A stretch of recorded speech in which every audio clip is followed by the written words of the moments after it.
Hi, everyone. Deborah Hamilton, the Why Do Pets Matter podcast, and soon Hamilton ADR. I'm so grateful to be here with all of my community, both in person. I'm so glad so many people, Rose and I were comparing last night, how many people download and listen to this podcast, this community call every week. And there are many, many, many. So it really is a credit to you that even though you can't make it to be here and chat with us, you come and listen to what usually Connie and Susan and Sally and Kieran talk about. So I'm so grateful you're all here. It's been an incredible day here in Beaufort, North Carolina. We got 10,000 steps in, yay. It was about 65 degrees, so that was really great. And the house is moving forward, so that's really great. But tonight, of course, we're talking about making a plan for your pet. And I have to tell you, there are so many people who have called this week wanting to work with me individually to help make a plan for their pet because they've heard this podcast, or they've heard me on, my podcast, Why Do Pets Matter, which you should check out. Rose informed me last night, so we are popping the cork soon, that I've had my 5,000th download of the Why Do Pets Matter podcast. So I am sort of thrilled at that because, of course, when you do a podcast, you love your guests, you love everyone you're speaking to. However, you don't know if anybody's listening to it. And I am the worst at going back and seeing what the stats are. But thankfully, Rose goes for me and then informs me that actually it's doing really, really well. So I'm thrilled. So those are the great high points here. Tonight, I'm, of course, going to talk again about what you need to do, because that's why you're here. It's the MAAP community call, navigating the journey your pet takes when you can't care for it.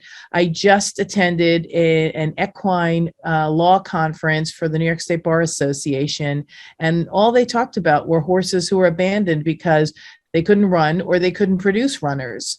And one of the rescues in New York State is named after Miss Mims, I believe, because she was a filly who was left to basically starve because she wasn't producing any good runners.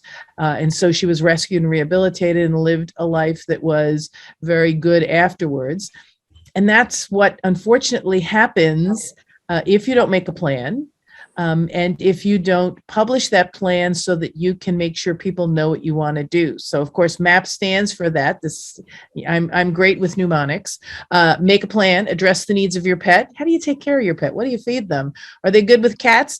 I think Junie has his really good collar on, the I'm a Good Boy collar, which I hate to put on him. However, we have a lot of feral cats here, and it's that or break your mother. So I have balanced the breaking his mother with the I'm going to use a stronger collar so that he doesn't break his mother. Otherwise, he's a wonderful dog. So you need to address the needs of your pet. So I tell everybody this is what he does so that they know if they come and watch him. Appoint caregivers, which is always the bugaboo. I laughed last week. We all had a good laugh when AKC had a responsible ownership discussion, and one of the people said, yes, you should have a piece of paper with 10 people's names if something happens to you to care for your pets. I don't know about this group, but I usually have with my clients a problem getting 3. I want 3. And one of them can be a rescue. I said, so I'm like, 10, are you kidding? People really don't ask for that help. So here at the community, we build that relationship. We help you decide who is the person you're going to ask, and we help you have the gumption to go up and ask them. If you've been here before, if you've listened to this before, you know when I moved to Pleasantville, I had no one, and then Governor Cuomo shut the state, so the people I did have in Connecticut and in Maryland couldn't come and help me. So I decided that I would walk around to everyone who had a pet and say, listen, if something happens to you, I'll take care of your pet. And believe it or not, 10 of the 15 cards I put out came and said, thank you so much. Never even thought of it. We're so glad you did it. And here's our name and number, and we'll come and take care of your pet if it isn't, if something happens to you. So I'm so glad all of you are here. Barbara, welcome. I'm so glad you got through. I hope that the vet checkup went well with your boy, because Cushing's is not a really great thing, but to reiterate, because you got here a little late, the M stands for making a plan. The A stands for addressing the needs of your pet. So I was talking about how Junie chases feral cats, my Irish setter. I have to tell people about that, and that he's not a very good eater. And you would have to say what's special about your pet. I always say special as opposed to idiosyncrasies that keep us busy. The other A is appointing caregivers. And we had just talked last week about an AKC program that one of the people speaking said you should have a list with 10 people's names on it to call in the event you have an emergency. And everybody here, you missed it, laughed because I can hardly get people to put 3 names down, and Susan's still trying to find those 3 names. So it's not as easy as it sounds for most of us. And then, of course, after you make a plan and appoint caregivers and address the needs of your pet, the easy piece, you'd have to publish it so people know what you want to do. So that means you have to give it to the people who are your caregivers. You have to give it to your vet, your attorney, your family members, your nosy next door neighbor, because you want your next door neighbor to leave your dogs in the house. What we found out during COVID, that dogs were taken out of the house, and it happened before COVID. We just weren't so aware of it. They go to animal care and control, and if you're in the hospital and not able to make plans for them, they then go to a shelter or a rescue, and if they're adopted, you can't get them back. It is a scary scenario that has happened so often during COVID that it is incredible to even think about. That if you're in the hospital, what do you mean they gave my dog away? They do. In fact, there was a woman who didn't even have COVID. She just broke her hip.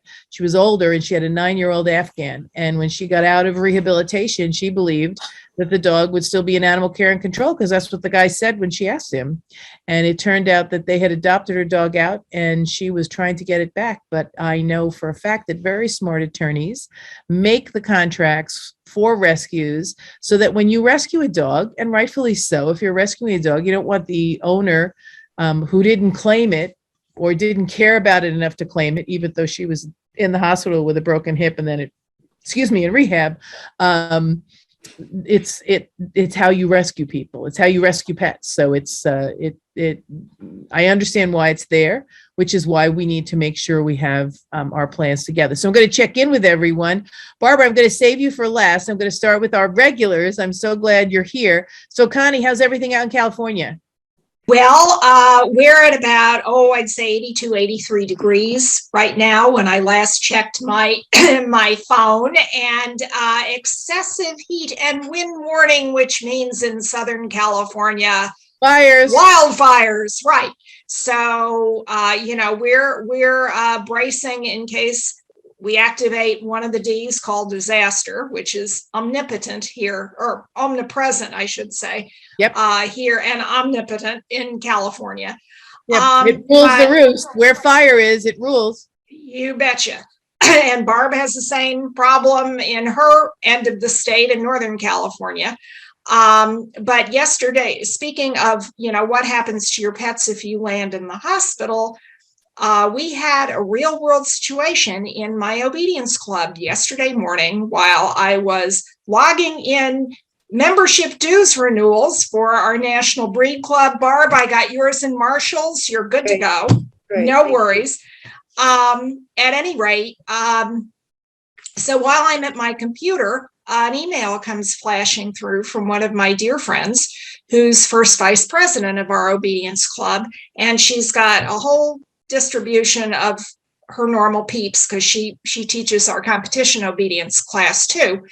And our club recording secretary, who is single and has 2 standard poodle girls, was taken to the local medical center by the EMTs. Have no idea, what is wrong with her, didn't ask.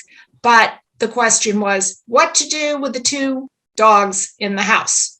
I'm sure she didn't have anything on her fridge. No, ma'am. And so Pam, our friend who sent the note, is looking to find somebody who can take care of the 2 poodles. And of course, we all have dogs.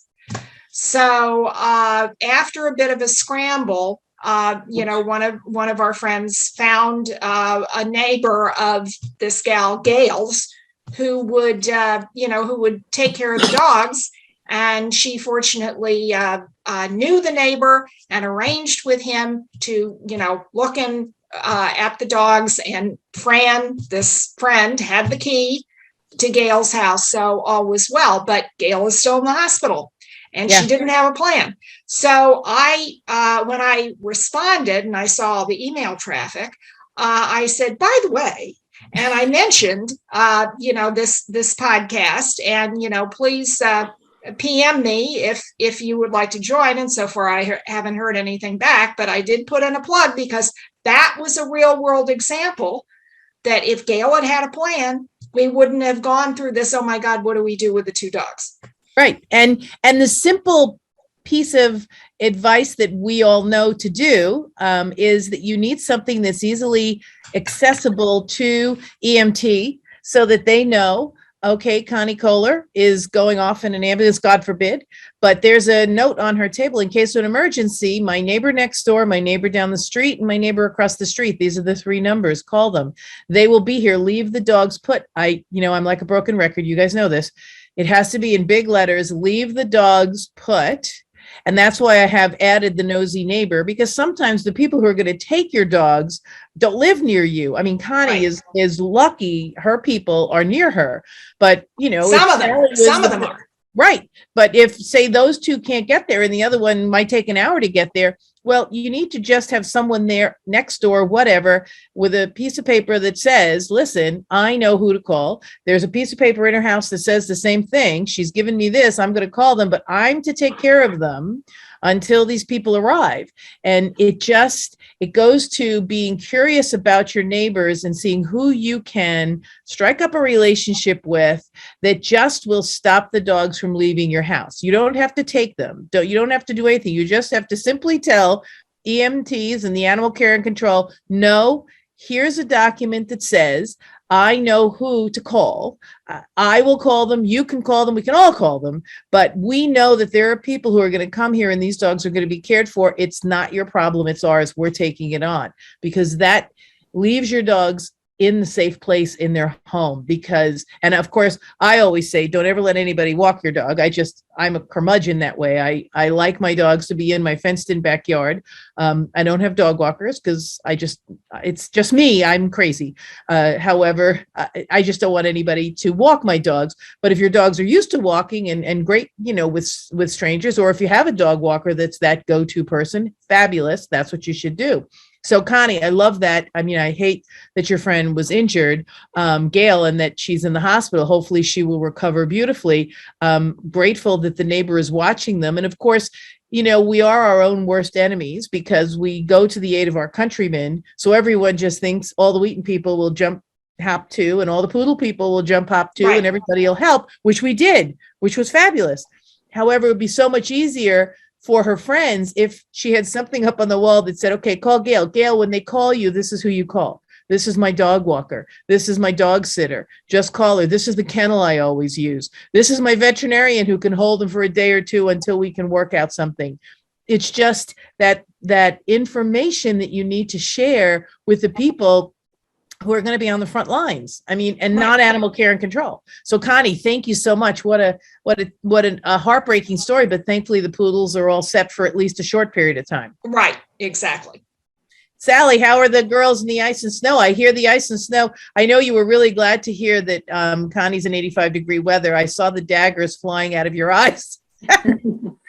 Well, I'd say, we're at like 29 now, which is... Oh, that's up from 7. That's a heat wave for us, and the snow is melting. We actually have paths, so we're not on glare ice. We're not on the glacier anymore.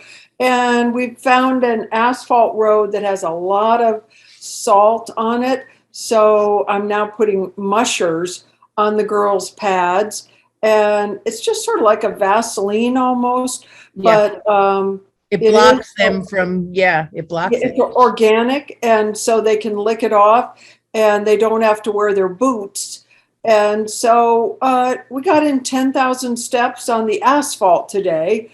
Not their favorite, they'd rather be in the ice and the snow, but yeah, so there's hope. And I think the maple sap is running in the trees.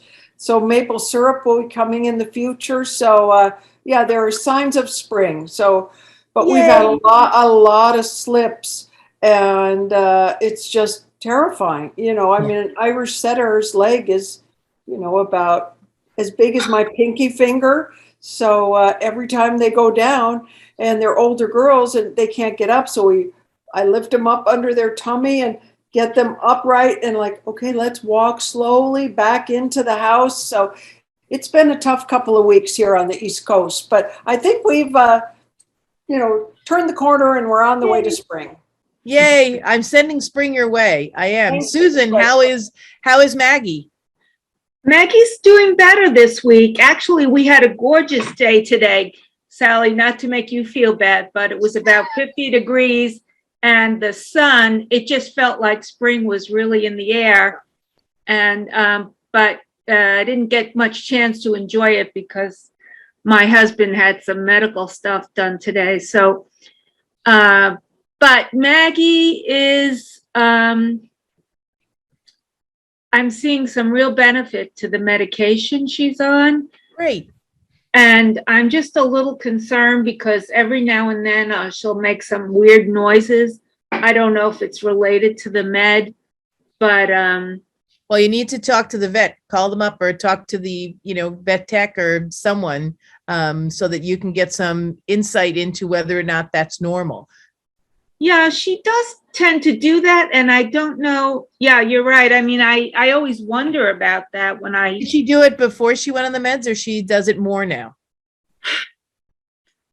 Yeah, I mean, she has been such a gluttonous eater that, she did make all kinds of noises. And even her breathing, was a little bit like, I'd hear that, excuse me, especially at night. Right. Almost like a pig, which she absolutely is. Yeah, for her to weigh 15 pounds is really. Right. So now, though, that she's starting to calm down, I feel like I can manage her a little bit and also work on some of the skills that will benefit her if she has to go with someone else. Right. Uh-oh, we're choking you. Yeah, I need to get some water. Okay. Be right back. All right. Kieran, how are things in Tenerife? Oh, things in Tenerife. Very, very strange. Sort of Twilight Zone part 26 here once again. So it's, I think we might have a new D going forward. Oh, good. No, it's not good, actually. It's anything but good, which well, is... I love getting more Ds, though. Okay, well, I'm beginning to envy my friend that was over here being locked in for a few days because the dust from the Sahara is back over. Oh, no. And I've noticed all the dogs have been kept inside in the houses because this dust is quite dangerous. It's dangerous to humans and animals. Yep. And so I've been locked in myself for the last 4 days. I was out today, but then tomorrow, Friday, another 2 days of complete lock-in because it's just quite hazardous. It's just dangerous to be out there.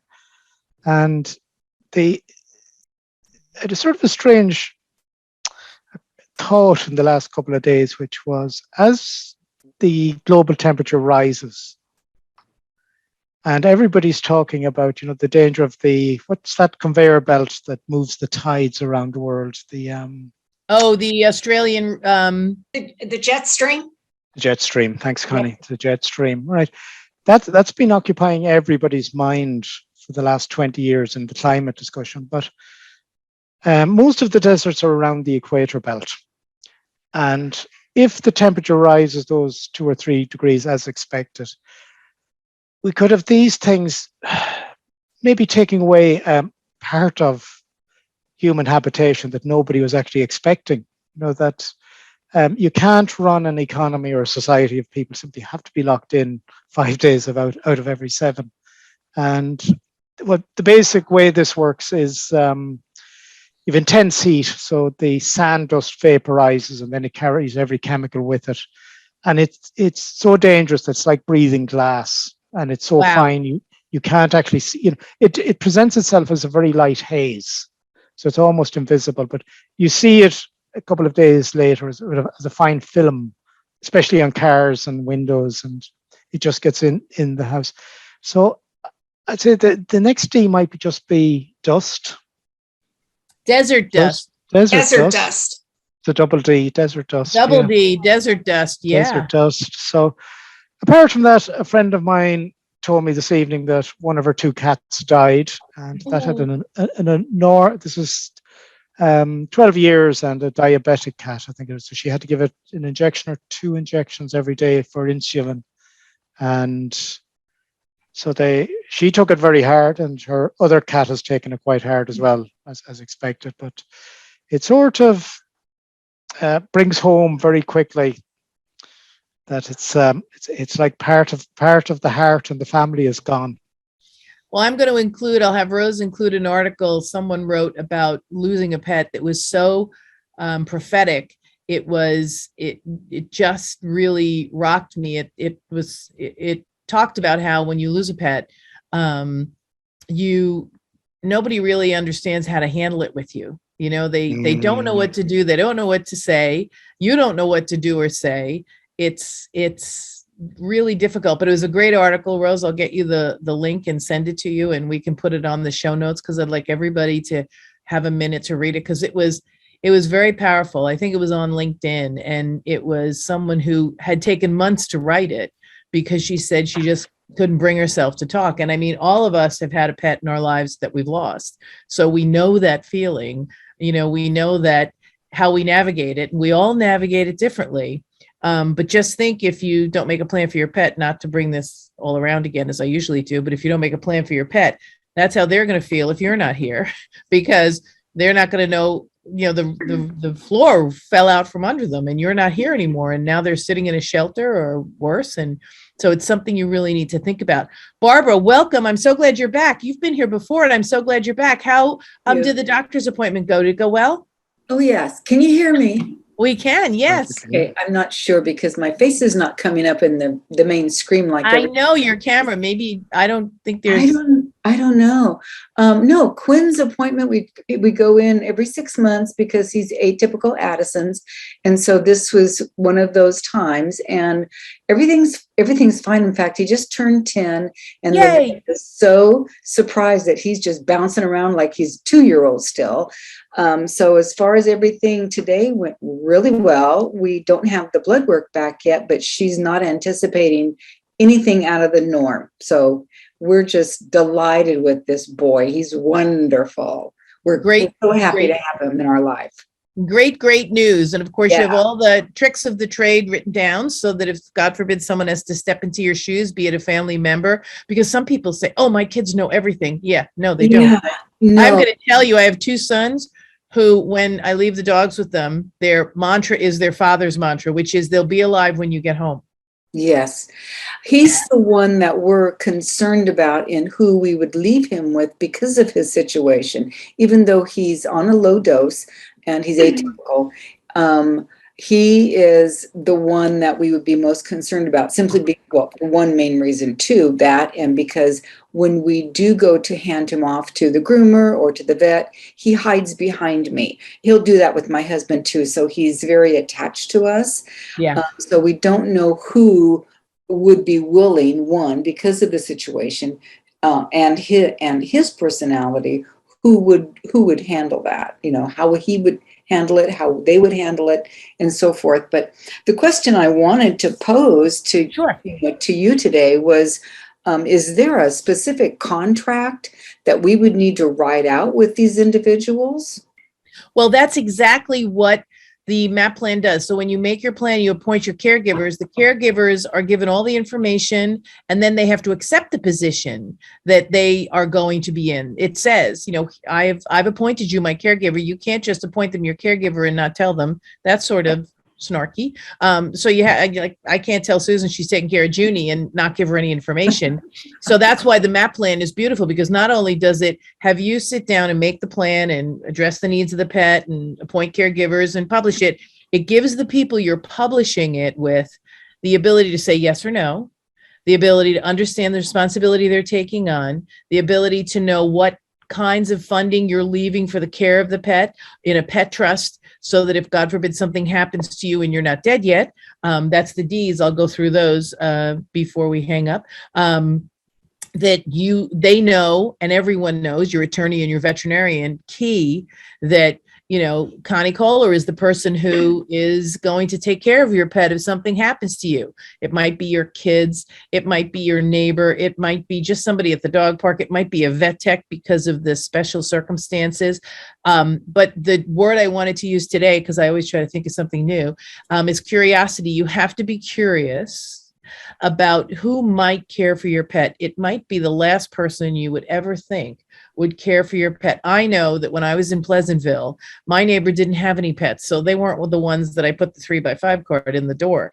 However, one day when I was standing out there, I said to him, Junie just loves you. He just thinks you're great. He goes, well, if you ever need me to take care of him, I am right here. I love dogs. I just can't have one right now because of my business. But if you need me to take him overnight, or so he was on the refrigerator because he was the nosy neighbor next door. He could take care of Junie in the house because he had cats, and Junie is really not happy with cats. And he was right there. But I just was curious. I just said, Junie really loves you, and would you be interested? So Barb, for your situation, so you go to the vet, right? And there are vet techs there, and just be curious. Say, listen, do you ever watch dogs who have, specific issues that you're better trained to handle, and what would you do? And you have to build these relationships, because it is all about relationships. I know that Sally is building relationships with people up north because I'm not there anymore to take the girls immediately. But if anything happened, I would be there in a minute to get the girls. So that would be without a doubt. And she's introduced me to the people who will be the immediate caregivers. And so that's very important. They know me, I know them. But you have to have a curiosity about you when you're looking, especially if your pet needs extraordinary care. I made a plan in writing for a couple out in Portland, Oregon, whose dog had seizures. So a much different situation, but still something that someone had to know. And their dog walker, the person they left the dog with in the house, was going to get the entire house if they died and this dog was still alive because of the epilepsy. They had no children. So they were going to leave everything to the woman so the dog would never have to move. And I said, well, we have to make sure we put the dog's microchip in the situation, because what you need to do is you need to put the money in a pet trust. And then if she left the house to the woman outright or whatever, or to a trust, that's fine. But you want to make sure it's not the longest lived dog or the shortest lived dog. So there's always got to be different things in there that you work with your trust and estate attorney to build in. But yeah, you need to have, it's not so much, I call them conscious contracts. So what you start with is a touchstone at the top that says, I'm here to help Barbara take care of her dog. What's his name? Quinn. So I'm here to help Barbara take care of Quinn short-term, long-term. I know he has Addison's disease. She's given me the opportunity to watch her take care of him.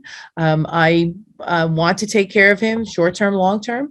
And this is what I'm taking on. It's always important to be able to have, and I know I said at the beginning, so the AKC people wanted 10 people. Good luck with that. You need an heir and a spare.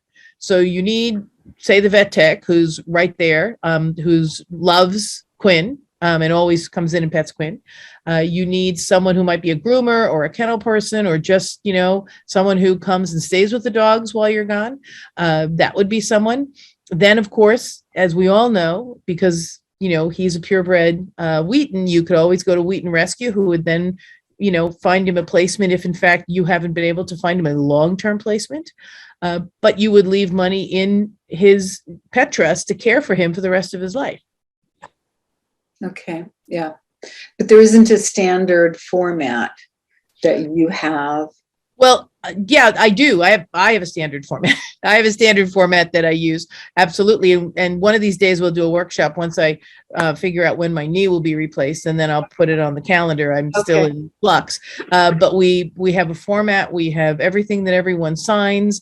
And then I work with your attorney, because of course the MAAP plan has to sit outside your will, because you want to be able to change it. Not that we're wishing ill on Quinn at all, but Right. if Quinn 2 comes or Quinn 3 comes or Quinn 4 comes, you want to be able to just update the MAP plan without having to rewrite your will, although you should really rewrite your will every 5 years, but I digress. You really don't want to have to rebuild this boat if you don't have to. And before I forget, so for everyone who's listening, you know the D's, right? There's divorce, disaster, disease, now desert dirt. We have death, we have deployment, we have dementia. And I think I got them all, but I might have missed one. Okay, gotcha. But those are all the things that can happen to you, except for death, where you're not dead. Right. And nobody. There's Go ahead. delay, Deborah. Oh, delay. I didn't have delay here. Oh, No. God. Yeah, delay, because you know what? When you're coming home from a dog show, either by airplane or car, and you get stuck at the airport, is the person taking care of your dogs at home going to be able to stay? So that's a big one. That's a huge big one. Or if you're delayed at the office. That is one that crosses my mind a lot. And that's just even driving from groomer to home sometimes, because I still have 2 at home waiting for me to get back. That's why I always say, it's always nice to just be curious with your neighbors, especially the ones who pet them all the time when you walk by, and say, listen, if something happened to me, would you be okay if I just left your number as the first person? Because I have people who are going to come and take care of Quinn long term, which may or may not be true right now, but we would work on it. But at least there would be that person who would stop Quinn from going anywhere if, God forbid, something happened to you and he was alone in the house. Now, blessings, you have you and your husband, and thankfully you won't both hopefully have something together. So there'll always be somebody who can go back and forth. But I can tell you, when my husband had shoulder surgery, I always thought, I dreamt up this MAP plan when I broke my ankle and I had 9 dogs and no plan. Necessity is the mother of invention. However, I realized when my husband had his shoulder surgery that I was so thrilled I had the MAP plan in place, because I just called the people to come and take care of the dogs, and I was there. But I was taking care of my husband, who was, for the first 5 days after surgery, a basket case, and I was 24/7 with him. So whenever he slept, I slept, and I knew that my MAP people would come over and take care of the dogs, feed the dogs, let the dogs out. The dogs were with us as well, but it was always good to know that there was somebody there to do something if I needed them for the dogs. And that's why we have this MAP community, because you really don't understand what you do every day for your dogs unless you've written it down. So Barbara, tonight, 2 things. One is, put an alternate number on your refrigerator or on the back door somewhere. Or, some people say, I don't want anybody to know my number or somebody else's number, blah, blah. I go, okay, put it in, but it can't be in a file next to the refrigerator, because they're not going to see it. It has to be somewhere that they can see it in big black letters. In case of emergency, my dogs stay in the house, call this person. Could be your neighbor, could be Connie, could be anybody, just someone who's going to say to them, yes, we know what to do, leave the dogs there, and then work it out from there. Thank you. Oh, you're very welcome. Oh, the second thing is, that you have to talk to your nosy neighbors. Yes. You just walk around. I mean, there's got to be somebody who pets Quinn every time you walk by, or says, oh, what a beautiful dog. I know I have 3 people here in Beaufort who have said that they want to take care of Junie for me, just because I walk around town all the time. And one woman said to me that she had 2 Irish setters, both were hit by a car. So I'm thinking she probably will never have Junie. Just saying. I'm just saying she doesn't have a good track record. But she was lovely, and I thought she was wonderful. And then she told me that both her Irish setters were hit by cars, and I went, okay, then maybe not one of the better people for the MAP plan. Just inquire. So as we're wrapping up, because of course I'm always over time, and I apologize. Susan, what are you doing this weekend with Maggie? And hopefully the medication will continue to be a benefit. Yeah, I don't really have a plan. I'm hoping to get, started with the muzzle training, and that's my next goal. Now that I see that she's really calmed down quite a bit. So great. Well, yeah, Doug, I do need. I'm sorry. Go ahead. I do need to check with the vet though, and make sure. You absolutely, if there's any sort of change in any sort of bodily anything, because blood pressure can go up, it could be affecting her stomach. So you really need to make sure you check with the vet if things change. I wanted to let you know that Doug Pointer is going to be a guest on Why Do Pets Matter? And he said, he does his training over like Kathy does over Zoom. I sent you his contact information. If you need me to send it again, I'm happy to do it because he's more than happy to help you with Maggie going forward. Yeah, I probably need that.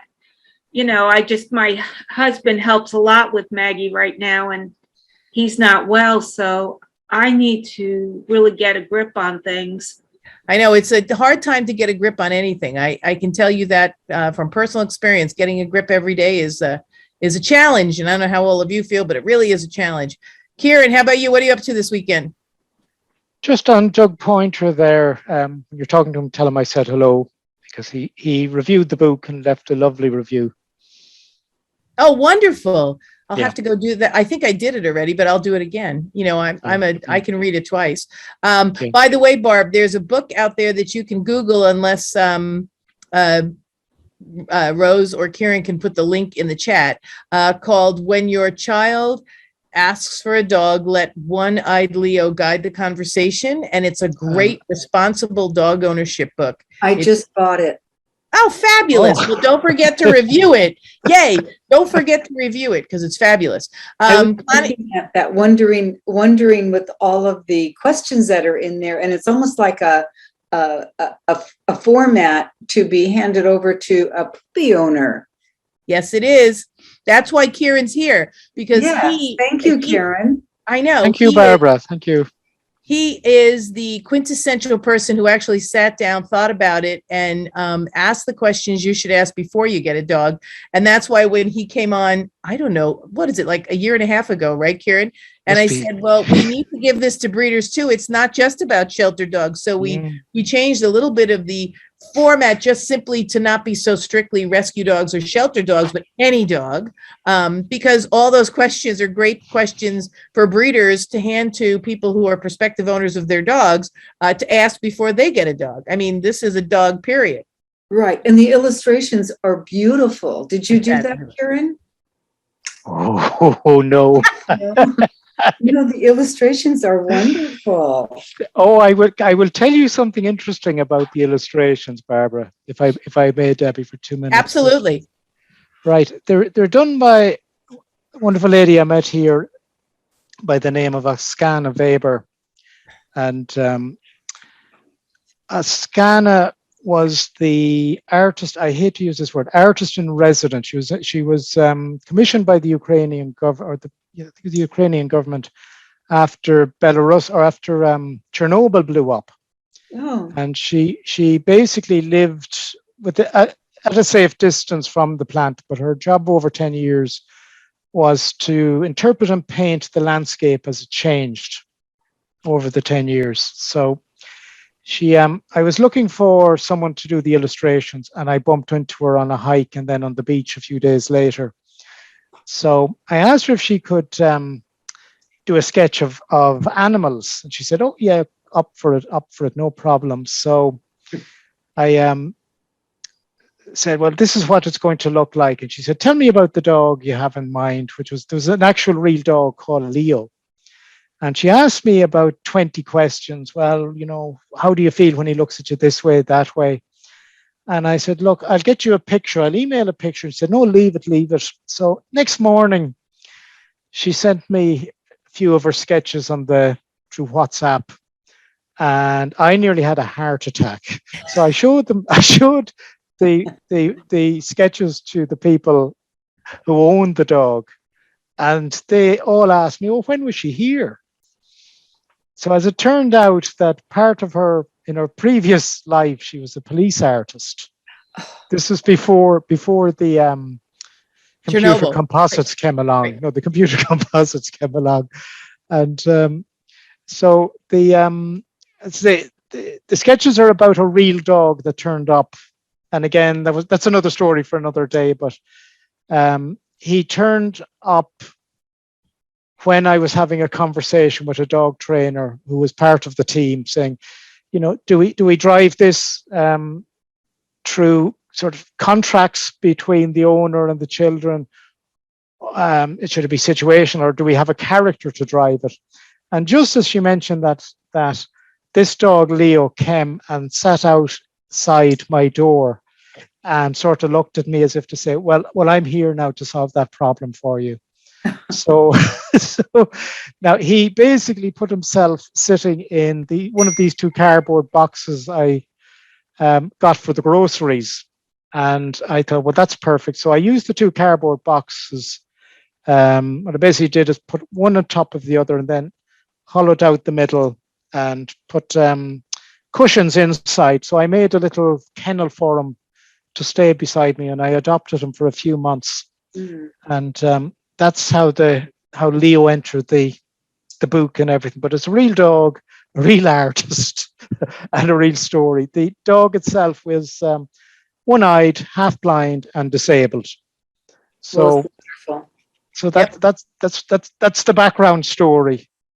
I always think the guardian angels always put people in the right place. That's why Kieran found us and comes here with us, because we are the staunchest supporters of One-Eyed Leo from the beginning. And that story never ceases to make my heart flutter, because, on a hike, on the beach, and then she illustrates that beautiful book for you. It was meant to be. It was meant to be that you put that book down, having nothing to do with the business you're in, and yet here you are. Right. So great, perfect. Barbara, what are you up to this weekend? Are you going to a dog show? No, nothing yet. Nothing yet. We're going to, as long as the weather holds out, I'm going to be out in the garden trying to get all the weeds out and hopefully put some new plants down. Good. No fires. We're gonna tuck you in our prayers for no fires with the dry heat. Right. Exactly. Right now we're at 81, so we're holding steady. Oh God. Oh God. Sally, how about you? I know you're defrosting. We're defrosting. I just thought it was interesting tonight, though, listening to the conversations, how Connie's talking about fires. I'm talking about ice. Kieran's talking about dust. I know out in Arizona, they have haboobs, which are basically huge dust storms. So I think it's interesting how the climate change is affecting all of us and our pets. Yep. And why you need a plan, because when those things occur, Barbara, I don't know if you know, but when those dust storms occur in Tenerife, you have to wear a mask inside, because the dust is, as Kieran said, like glass. And so you can't breathe it in. So it's a nightmare. So these are things that you have to make a plan for your pets wherever you live, especially now due to global warming, due to, job insecurity, due to it often bugs me a great deal when people say, I can't believe this dog is, until I get a new job, or until I have a baby, or until I put that up on my Facebook page. Well, it's not until. And if you haven't made a plan for your dog, you may condemn that little, picture I put up that said until, but until you make a MAAP plan, your dog really doesn't have his journey navigated, right? You really don't have a plan for your dog. You hope that somebody's going to come, but you really need to make that a concrete thing. And I know that trust and estate attorneys say to me, well, people just don't want to do that. I said, well, they really do if you tell them why. So last but not least, Connie, are you heading out with the Casey boy? No, he's had 6 weeks off. In fact, right after this, we are getting in the car and we are going to our local handling class to give him a tune-up, because Kennel Club of Beverly Hills weekend is coming up, as you well know. We will miss you. We loved it when you were out here last. But he's had 6 weeks off since his huge win and his championship finish in our desert in India. And by the way, Sally, we get haboobs here. And they out in the Palm Springs area, and not so long ago they had a terrible one out in Phoenix. So yes, and tough. Of course our deserts are way north of the equator.